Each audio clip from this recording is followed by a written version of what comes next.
Hello guys, ಇವತ್ತು ನಾವು egg ರೆಸಿಪಿನ ಕ್ವಿಕ್ಕಾಗಿ ಹೇಗೆ ಮಾಡೋದು ಅಂತ ನೋಡ್ಕೊಂಡು ಬರೋಣ.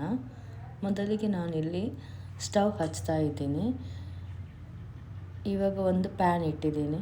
ಇದಕ್ಕೆ ಒಂದು 2-3 ಚಮಚದಷ್ಟು ಎಣ್ಣೆ ಹಾಕ್ಕೊಳ್ಳಿ.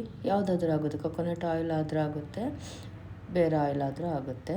ಇವಾಗ 1 ಚಮಚದಷ್ಟು ಸಾಸಿವೆ ಹಾಕಿದ್ದೀನಿ. ಸಾಸಿವೆಯಲ್ಲಿ ಸಿಡಿತಾ ಇದೆ. ಸಾಸಿವೆ ಸಿಡಿದ ಮೇಲೆ ನಾನಿಲ್ಲಿ ಒಂದು ದಪ್ಪಕ್ಕಿರೋ ಈರುಳ್ಳಿನ ಹಚ್ಚಿಟ್ಕೊಂಡಿದ್ದೀನಿ. ಇದನ್ನು ಹಾಕಿದ್ದೀನಿ. ಇವಾಗ ಇದನ್ನು ಹಂಗೆ ಎಣ್ಣೆಯಲ್ಲಿ ಸ್ವಲ್ಪ ಬಾಡಿಸ್ಕೊಳ್ಳಿ. ಇವಾಗ ಒಂದು 2-3 ಹಸಿಮೆಣ್ಸಿನ್ಕಾಯಿ ಹಾಕಿದ್ದೀನಿ. ಇದನ್ನು ಹಾಗೆ ಫ್ರೈ ಮಾಡಿ. ಒಂದು 3 ಟೊಮೆಟೊ ತಗೊಂಡಿದ್ದೀನಿ. ಟೊಮೆಟೊನು ಕೂಡ ಅದೇ ಥರ ಎಣ್ಣೆಯಲ್ಲಿ ಸ್ವಲ್ಪ ಬಾಡಿಸ್ಕೊಳ್ಳಿ. ಇದಕ್ಕೆ ಇವಾಗ ರುಚಿಗೆ ತಕ್ಕಷ್ಟು ಉಪ್ಪು, ಅದು ಸ್ವಲ್ಪ ಎಳ್ಕೊಬೇಕಲ್ಲ, ಬೇಯಬೇಕಾದ್ರೆ ಹಾಕ್ಕೊಳ್ಳಿ ಫಸ್ಟಿಗೆ. ಇವಾಗ ಒಂದ್ಸಲ ನೀಟಾಗಿ ಮಗುಚಿಬಿಟ್ಟು ಸ್ವಲ್ಪ ಅಂದರೆ ಹಂಗೆ ಓಪನ್ ಆಗಿನೂ ಬೇಯಿಸ್ಬೋದು, ಇಲ್ಲ ಮುಚ್ಚಿಟ್ರೆ ಇನ್ನೂ ನೀಟಾಗಿ ಬೇಯುತ್ತೆ. ಇವಾಗಿಲ್ಲಿ ಟೊಮೆಟೊ ನೀರು ಬಿಟ್ಕೊಂಡಿದೆ.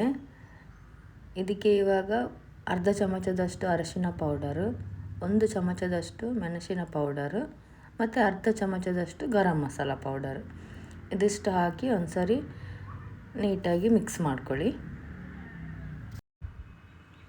2-3 ನಿಮಿಷ ಹೀಗೇನು ಸ್ವಲ್ಪ ಕೈ ಆಡಿಸ್ತಾ ಇರಿ.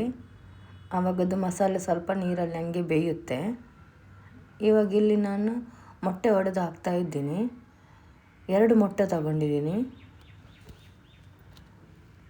ಇದು ಹಾಕಿದ ಮೇಲೆ ಈ ಥರ ಒಂದು ಸ್ವಲ್ಪ ಹೊತ್ತು ನಾವು ಇದನ್ನು ಹಂಗೆ ಮುಚ್ಚಿಡಬೇಕು, ಯಾಕಂದರೆ ಮೊಟ್ಟೆ ಮೇಲ್ಗಡೆಯಿಂದ ಬೇಯಬೇಕಲ್ಲ. ಅದಕ್ಕೋಸ್ಕರ ಒಂದು 2-3 ನಿಮಿಷ ಮುಚ್ಚಿಡಿದನ್ನು. ಒಂದು 3 ನಿಮಿಷ ಆಗಿದೆ.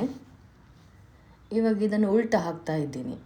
ಏನಕ್ಕಂದರೆ ಒಂದು ಸೈಡ್ ಬೆಂದಿರುತ್ತೆ, ಇನ್ನೊಂದು ಸೈಡ್ ಬೇಯಬೇಕಲ್ಲ, ಅದಕ್ಕೋಸ್ಕರ ಉಲ್ಟ ಹಾಕ್ತಾ ಇದ್ದೀನಿ.